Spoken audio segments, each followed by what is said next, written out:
શું તમે જાણો છો, ભારતમાં દર વર્ષે 10 કરોડ લોકો હોસ્પિટલના બિલને કારણે ગરીબ બની જાય છે.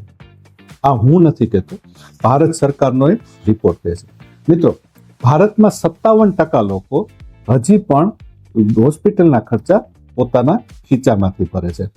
એમાંય જો હોસ્પિટલાઇઝેશન થાય તો સામાન્ય હોસ્પિટલાઇઝેશનમાં લાખોનું બિલ આવે છે, અને જો આઈસીયુ આવી ગયું તો તમારી વર્ષોની બચત ખતમ થઈ જતા 1 મિનિટ પણ નહીં લાગે.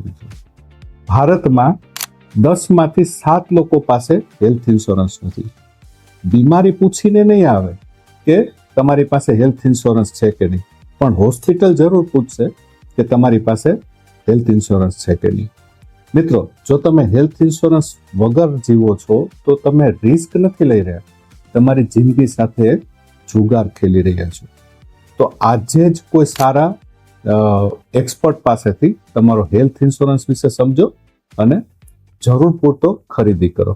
Thank you.